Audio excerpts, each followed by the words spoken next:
Hello everyone, आप सभी का स्वागत है टीसीएस पाठशाला पर। ये करंट अफेयर्स का सेशन है और करंट अफेयर्स पे हम लोग आज सेकंड डे डेमो क्लास में उपलब्ध है। मेरा नाम शक्ति ओझा है और मैं आपको जो है करंट अफेयर्स की इस क्लास में रनिंग जो करंट अफेयर्स होंगे इस साल के, उसके साथ ही साथ पिछले एक साल से अभी तक के करंट अफेयर्स जो है वो कवर करवाऊंगा। करंट अफेयर्स से जुड़े जितने भी महत्वपूर्ण मुद्दे होंगे जो आपके न्यूज़पेपर के माध्यम से या मैगजीन के माध्यम से आएंगे, वो सारी चीजें आपको यहाँ पे डिस्कस करा दी जाएंगी बिना आपके बहुत सारे एफर्ट के। आपको करना है कुछ तो आप प्रतिदिन इस क्लास को टाइम से देख लिया करिए और उसकी जो रनिंग नोट्स हैं उसे आप बना लिया करिए। आप चाहें तो ये टेलीग्राम का चैनल ज़रूर फॉलो कर लें ताकि यहाँ पे जितनी भी अपडेट्स होंगी वो आपको मिल जाएंगी। कोई भी इंफॉर्मेशन होगी तो यहाँ से मिल जाएगी। आप चाहें तो हमें भी सोशल मीडिया पे फॉलो कर सकते हैं। ठीक है, चलिए आज की क्लास को कंटिन्यू करते हैं। हाँ, ये एक इन्फॉर्मेशन है, आप जान के रखिए कि ये जो बैच है ये एक ऑनलाइन बैच है। मतलब इसमें सारी क्लासेस जो होंगी वो आपको लाइव या रिकॉर्डेड वीडियोस होंगे। मोस्ट प्रोबेबली 7 बजे रोज 7 PM पे लाइव क्लासेस होंगी। पूरे के पूरे एक साल की वैलिडिटी के साथ ये कोर्स होगा और इस कोर्स को कोई भी परचेज कर सकता है जो प्रतियोगी परीक्षाओं की तैयारी करता हो, चाहे वो एसएससी से रिलेटेड हो, चाहे वो बैंक से रिलेटेड हो, चाहे वो रेलवे से रिलेटेड हो, या स्टेट पीएससी की परीक्षाएं देना चाहता हो, टेट देना चाहता हो, सुपर टेट देना चाहता हो, तो ये सभी परीक्षाओं के लिए ज़रूरी बैच हो जाएगा। बहुत ही नॉमिनल सी फीस है। आप जाएंगे तो 350 रुपीज़, इंटरनेट हैंडलिंग चार्ज के साथ आपको 359 रुपीज़ सबमिट करने पड़ेंगे। ठीक है, आप एंड्रॉयड एप्लीकेशन हमारा डाउनलोड कर लीजिए टीसीएस पाठशाला, ठीक है, इस लोगों के साथ, और आप इस बैच को वहां से परचेज कर सकते हैं। तो चलिए आपकी क्लास स्टार्ट की जाती है। आज हम लोग डिस्कस करेंगे एक बहुत ही इम्पोर्टेंट न्यूज़ के बारे में। कल हम लोगों ने केन बेतवा प्रोजेक्ट के बारे में पढ़ा था। आज का जो डिस्कशन होगा वो स्टार्ट होगा किससे? एक योजना है, ठीक है, गवर्नमेंट स्कीम है जिसका नाम है भारत गौरव। ठीक है, तो एक योजना है जिसके बारे में पढ़ना है, वो है भारत गौरव। ये एक ट्रेन है और इसे जो है इंडियन रेलवेज चलवाएगी, मतलब इंडियन रेलवेज के द्वारा चलाया जाएगा। कहा जा रहा है कि ये जो भारत गौरव है ये अपने जो रेलवेज है उसका तीसरा सेगमेंट है, थर्ड सेगमेंट है। अब ये तीसरा सेगमेंट क्या होता है? जैसे आज तक रेलवेज जो है वो एक तो गुड्स ट्रेन चलाती है, मालगाड़ी जिसे आप बोलते हैं, दूसरा जो है वो पैसेंजर ट्रेन चलाती है, और तीसरा जो है वो टूरिज्म के लिए, पर्यटन को बढ़ावा देने के लिए भारत गौरव नाम की एक ट्रेन चलाएगी। ठीक है, तो इस ट्रेन के चलने के बाद हमारे रेलवेज में कितने सेगमेंट हो जाएंगे? 3 सेगमेंट हो जाएंगे। अभी तक कितने सेगमेंट थे? 2 थे। एक तो पैसेंजर सेगमेंट चलता था, मतलब कि सवारी गाड़ी चलती थी, और दूसरी जो है वो मालगाड़ी चलती थी। और अभी जो है ये तीसरा सेगमेंट यात्रा के लिए, मतलब टूरिज्म के लिए बनाया जा रहा है। ये कोई रेगुलर ट्रेन नहीं है, मतलब ये जो भारत गौरव नाम की ट्रेन है ये कोई रेगुलर ट्रेन नहीं है। भारत गौरव ट्रेन का नाम है, जैसे वंदे भारत एक्सप्रेस होता है तो वो अलग ट्रेन का नाम है, तो वैसे ही ये जो भारत गौरव ट्रेन होंगी ना, इस सेगमेंट की ट्रेन रेगुलर नहीं चलेंगी बल्कि अवसर पर चलेगी, कभी कभी ओकेजन पर, ठीक है, ये चलाई जाती है। इसमें सबसे बड़ी बात यह है कि इस ट्रेन को जो है वो प्राइवेट प्लेयर्स भी चला सकते हैं, मतलब अगर आपको भी हायर करना है तो आप इसे हायर कर सकते हैं। आईआरसीटीसी भी, ठीक है, जो प्राइवेट ट्रेन को चलाती है आप उसको भी देख सकते हैं, वो भी चला सकती है। और चाहे तो गवर्नमेंट के द्वारा भी इसे चलाया जा सकता है, तो चाहे प्राइवेट प्लेयर्स हों चाहे आईआरसीटीसी चलाए, ठीक है, गवर्नमेंट या प्राइवेट दोनों के द्वारा रेलवे डिपार्टमेंट भी चला सकता है। और आप चाहें तो इसे, जैसे आप बस बुक करते हैं वैसे ही इस ट्रेन को भी बुक कर सकते हैं, ठीक है, और आप टूर पर ले जा सकते हैं। इतना ही नहीं, आप इसे अपने अनुसार सजा भी सकते हैं। आप इसके थीम्स जो हों वो अपने अनुसार लगा भी सकते हैं। ठीक है, ये कुछ वैसा ही है जैसे आपने ट्रेन बुक कर लिया है तो जहाँ तक की यात्रा है वहाँ तक उसका जो मैनेजमेंट होगा वो आपके कहने पर होगा। हाँ, उसके जो एक्सपेंसेस होंगे वो आपको दिए जाएंगे। ये जो टूरिज्म प्रमोट करना है, सरकार जो है कुछ थीम बेस्ड टूरिज्म भी चला सकती है। जैसे कि अगर मान लीजिए सिखों के लिए सिख के जितने भी प्लेसेस हैं उसको विजिट करवाने के लिए, ठीक है, गुरु कृपा, ये थीम बेस्ड है, गुरु कृपा ट्रेन चलाई जा सकती है। वैसे ही जैसे रामायण थीम पर जो है लॉर्ड राम के प्लेसेस को कनेक्ट करने के लिए ना रामायण थीम पर रामायण ट्रेन चलाई जा सकती है। वैसे ही आप टूरिज्म प्रमोट करने के लिए या कहीं पर टूर जाने के लिए आप भी जो है इसे ले सकते हैं। यहाँ तक कहा जा रहा है कि कोई, चाहे वो सोसाइटी का कोई व्यक्ति हो, ठीक है, चाहे वो किसी ट्रस्ट का हो, चाहे किसी समूह का व्यक्ति हो, या कोई भी राज्य खुद भी इन्हें ले सकता है, इन ट्रेनों को, और रन कर सकता है किसी स्पेशल पर्यटन के लिए। ठीक है ना, किसी विशेष थीम के लिए अपने अनुसार उसे नियोजित करके चला सकता है। तो आपको आज के बाद अगर कभी भारत गौरव नाम के ट्रेन की बात हो तो आपके मन में तुरंत बात आएगी कि भारत गौरव एक ट्रेन है जो कि रेलवेज का थर्ड सेगमेंट होगा, और ये किसके लिए, पर्यटन से संबंधित है। ठीक है ना, पर्यटन से संबंधित है।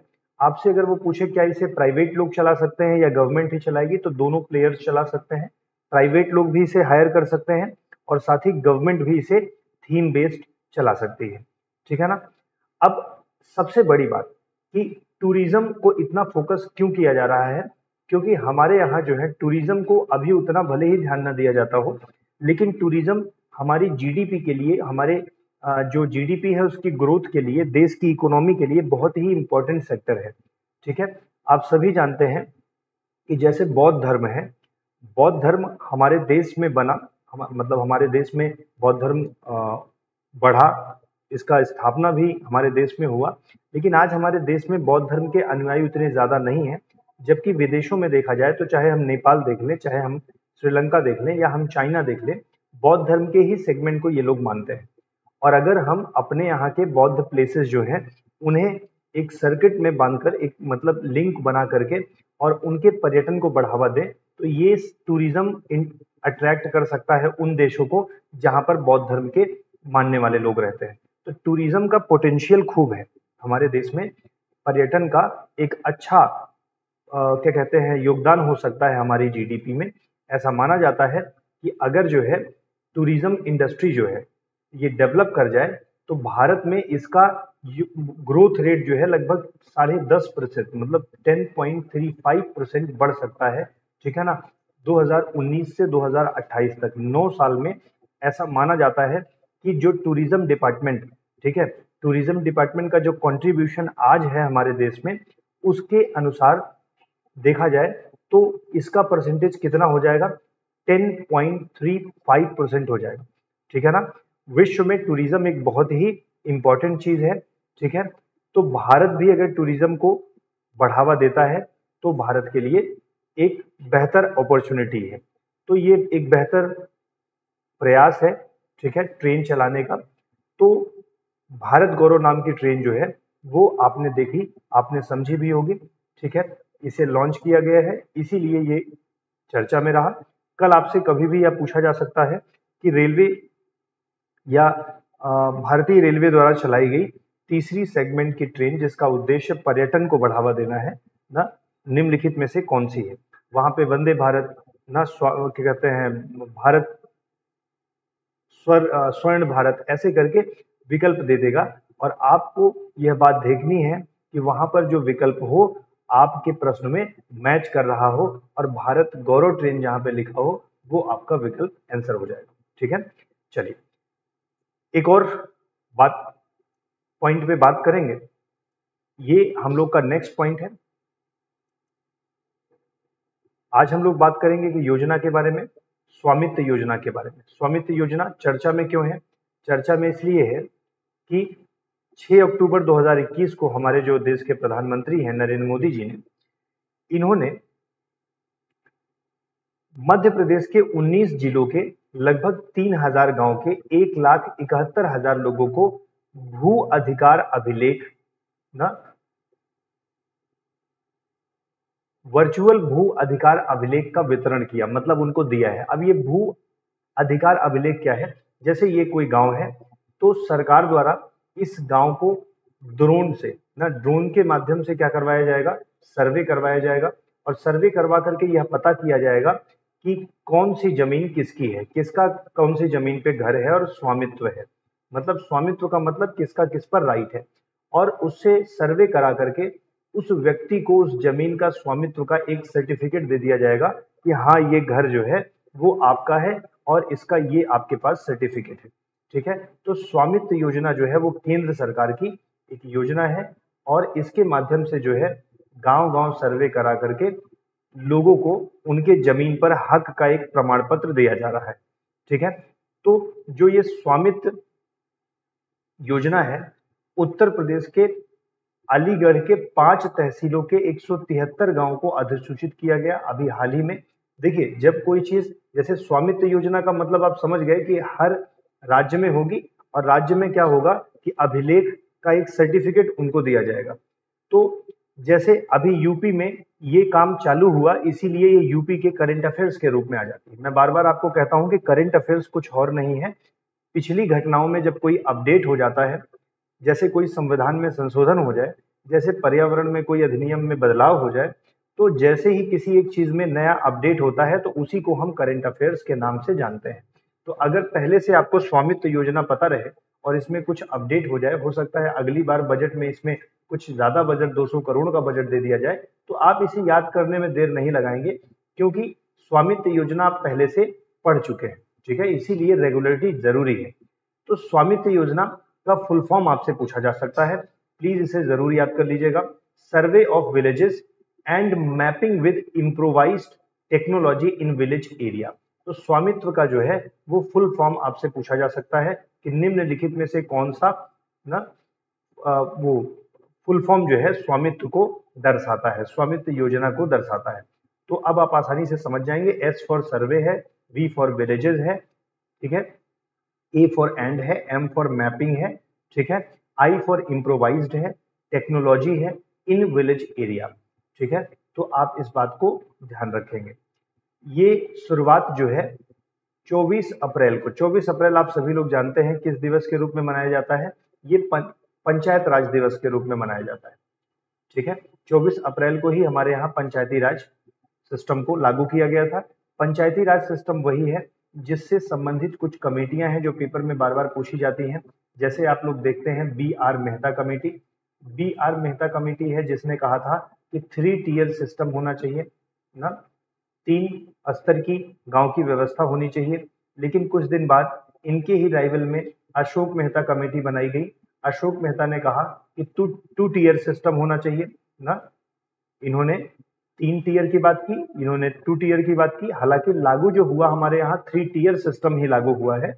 तो कभी पूछ ले बी आर मेहता कमेटी किससे संबंधित है, अशोक मेहता कमेटी किससे संबंधित है? वैसे तो यहाँ पे और भी कमेटी है, जैसे थुंगन कमेटी है, ठीक है ना। तो लेकिन बी आर मेहता और अशोक मेहता कमेटी, ध्यान रखिएगा, पंचायती राज से संबंधित है। हमारे यहाँ 3 टियर सिस्टम है, 3 स्तरीय व्यवस्था है। पंचायती राज को ही हम लोग विकेंद्रीकरण कहते हैं। विकेंद्रीकरण का मतलब क्या होता है? शक्तियों का विभाजन।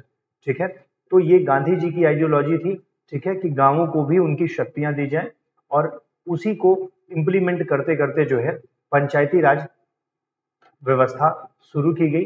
पंचायती राज व्यवस्था को अगर देखा जाए, इसी को देखते हुए 11वीं और 12वीं अनुसूची जोड़ी गई थी। 11वीं अनुसूची भी 1992 में जोड़ी गई थी और 12वीं अनुसूची भी 1992 में जोड़ी गई थी। ये दोनों अनुसूची जो है 1993 में लागू हुई थी। 11वीं अनुसूची में ग्राम पंचायत की बात है और 12वीं अनुसूची में नगर निगम की बात है। 11वीं अनुसूची में जिसमें गांव की बात है उसमें कुल 29 विषय दिए गए हैं, और ग्राम जो नगर निगम है उसके तहत कुल 18 विषय दिए गए हैं। ठीक है, आप इस बात को ध्यान रखिएगा। ये क्विक चीजें हैं जिन्हें आपको रिपीटेडली याद करना होगा। ठीक है, स्टैटिक चीजें हैं, आपको याद रखना पड़ेगा। ठीक है, तो 24 अप्रैल को पंचायती राज मंत्रालय द्वारा स्वामित्व योजना की शुरुआत की गई। इसका उद्देश्य क्या है? ग्रामीण क्षेत्रों में घर के मालिक को अधिकार अभिलेख, प्रॉपर्टी कार्ड, अधिकार अभिलेख मतलब कि हाँ इस जमीन पर तुम्हारा अधिकार है। ठीक है, अब ये बात बहुत अच्छी है, आपको याद कर लेना चाहिए कि 2024 तक जो है इसका लक्ष्य है कि लगभग जो है 6.62 लाख विलेजेस को कवर कर लिया जाएगा। ड्रोन के माध्यम से सर्वेक्षण होगा, सर्वे कराया जाएगा।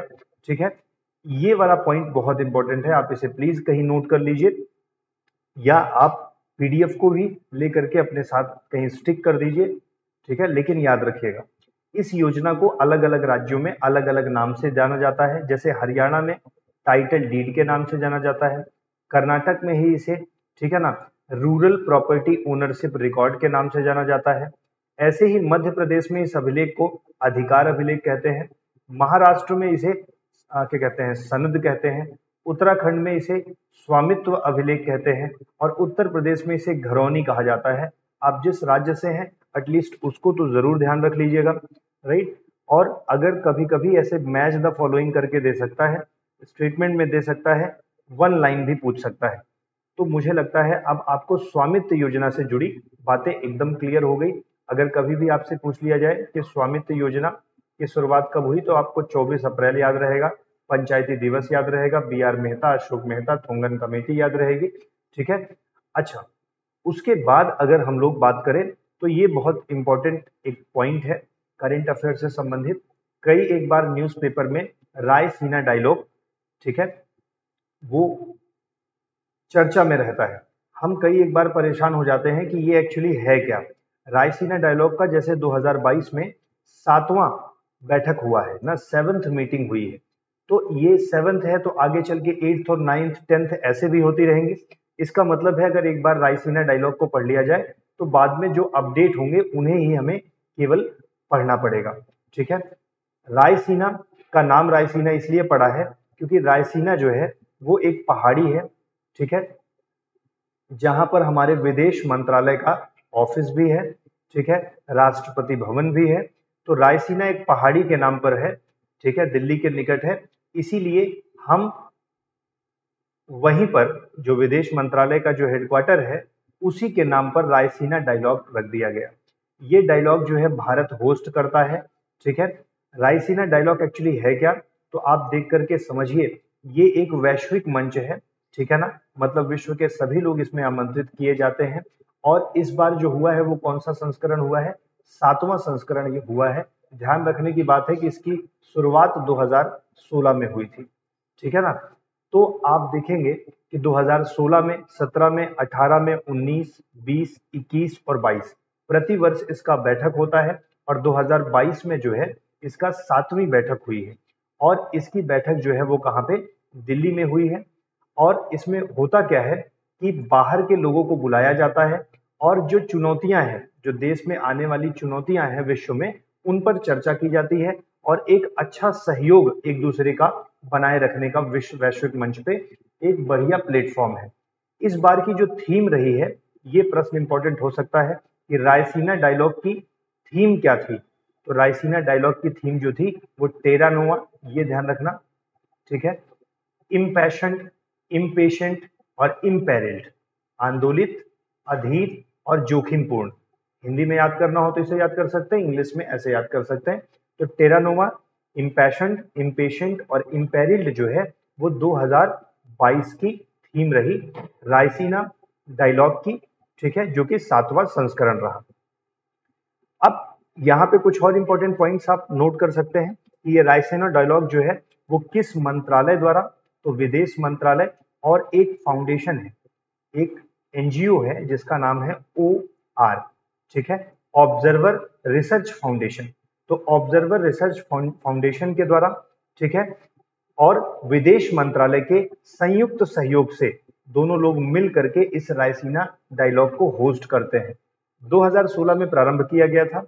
मुख्य उद्देश्य क्या है कि जो राजनीतिक और भू आर्थिक जो मुद्दे हैं, जो एक तरीके से चैलेंज हैं ना, उन्हें सबके सामने डिस्कस किया जाता है और सबके बारे में रखा जाता है।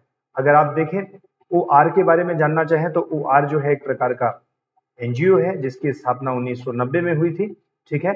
ये एक तरीके से अलग स्वतंत्र थिंक टैंक है, मतलब ये सोच विचार करके अपनी बात सरकार को बताता है।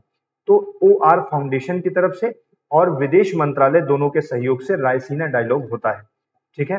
रायसीना डायलॉग का फायदा क्या होता है? तो सबसे बड़ा फायदा रायसीना डायलॉग को ये है कि रायसीना डायलॉग जब होता है तो भारत होस्ट करता है ना, तो भारत दूसरे लोगों को बुलाता है, और जब दूसरे देश के लोग भारत के द्वारा होस्ट किए गए किसी कार्यक्रम में शामिल होते हैं, इससे ये पता लगता है कि हमारा अंतर्राष्ट्रीय संबंध कितना बढ़िया है। तो इस बार जब रायसीना डायलॉग हुआ था, तो अगर मैं प्रोमिनेंटली अमेरिका और रूस को छोड़ दूं, तो उसको छोड़ करके बहुत सारे देश ना, बहुत सारे देश, वो चाहे दक्षिण अमेरिका के रहे हों और चाहे यूरोप के रहे हों, उन्होंने बढ़ चढ़ करके जो है इसमें हिस्सा लिया। अच्छा, आप द्वारा आमंत्रित अगर देश की संख्या ज्यादा हो और बहुत सारे देश इसमें भाग लें, इसका मतलब हम ये कह सकते हैं कि भारत की जो कूटनीतिक मजबूती है, डिप्लोमेसी जो है, वो भारत की बेहतर है। ठीक है, तो जो यूरोपीय आयोग की अध्यक्ष रही ना, उन्होंने इसका उर्सुला वॉन डेल, इन्होंने उद्घाटन किया था मुख्य अतिथि के रूप में। ठीक है, नॉट वेरी इंपॉर्टेंट, बट एक बार पढ़ लीजिए। ठीक है, अगर कहीं मिले तो आप देख सकते हैं। रायसीना डायलॉग के बारे में आपको चीजें समझ में आ गई। 2016 में शुरुआत हुई थी दिल्ली में। रायसीना पहाड़ी जो है, जहां पे विदेश मंत्रालय का हेडक्वार्टर है, उसी के नाम पर इसका नाम रखा गया है। विदेश मंत्रालय और OR फाउंडेशन, ठीक है, दोनों मिल करके इसको होस्ट करते हैं। दिल्ली में इसकी बैठकें होती हैं और बहुत सारे देश इसमें शामिल हुए, जिससे कि ये पता लगता है कि भारत की जो कूटनीतिक स्थिति है उसमें मजबूती आई है और उसमें वृद्धि हुई है। ठीक है, तो रायसीना डायलॉग जो है सरकार को अंतर्राष्ट्रीय संबंधों के विभिन्न स्थितियों और मुद्दों पर अपनी स्थिति स्पष्ट करने हेतु एक मंच प्रदान करता है। आई होप आप में से जितने भी लर्नर्स हैं यहाँ पे, जिनको अभी तक रायसीना डायलॉग के बारे में कुछ नहीं पता था, अब उन्हें इतना पता है कि रायसीना डायलॉग की शुरुआत कब हुई, नाम रायसीना क्यों पड़ा। ठीक है, यह भी बात आपको पता चल गई, क्यों किया जाता है, चुनौतियों को डिस्कस क्यों किया जाता है, भारत को इसका लाभ क्या है। ठीक है, तो ये सारी बातें मैंने आपसे डिस्कस कर दी, और अब आपको अगर परीक्षा में कभी रायसीना डायलॉग से क्वेश्चन बन जाते हैं तो आप इजीली इसे टैकल कर लेंगे। ठीक है, ऐसे ही ये भी सेकेंड डेमो क्लास थी। एक डेमो क्लास आपको शायद और उपलब्ध होगी, उसके बाद फिर हम लोग लगातार क्लासेस में जाएंगे। 40 to 60 मिनट का क्लास होगा। ठीक है, 40 से 60 मिनट का क्लास होगा, और इस क्लास में हम लोग जितने भी इंपॉर्टेंट फैक्ट्स हैं, ठीक है, उनको भी डिस्कस करेंगे। डेली जो भी न्यूज़पेपर में खबर आएगी उसको भी डिस्कस करेंगे। साथ ही साथ जो पिछले साल के इंपॉर्टेंट पॉइंट्स होते हैं, जो को पेपर में जिनके आने की संभावनाएं ज्यादा होती हैं, उन्हें हम लोग यहाँ पे डिस्कस करते चलेंगे। ठीक है, एवरी डे हम कोशिश करेंगे 5 से 10 पॉइंट जितना पॉसिबल हो पाएगा वो हम कंप्लीट करवाएंगे। ठीक है, तो ये मान के चलिए कि जो साल चल रहा है, ठीक है, और पिछले भी करंट अफेयर्स को हम आपको 1 साल की वैलिडिटी तक वीडियोस को उपलब्ध कराएंगे, और क्वेश्चंस भी हम लोग संडे को करेंगे इसके लिए। ठीक है, तो चलिए, आपको वीडियो कैसा लगा, आपको इन्फॉर्मेशन अच्छी लगी कि नहीं लगी, लोगों को भी शेयर करिए ताकि वो भी इसे परचेज कर सकते हैं। और आप भी चाहें तो मोबाइल एप्लीकेशन TCS पाठशाला डाउनलोड करिए और वहां पे जाकर के बहुत ही नॉमिनल सा पेमेंट दे करके आप इसके मेंबर बन सकते हैं। Thank you very much.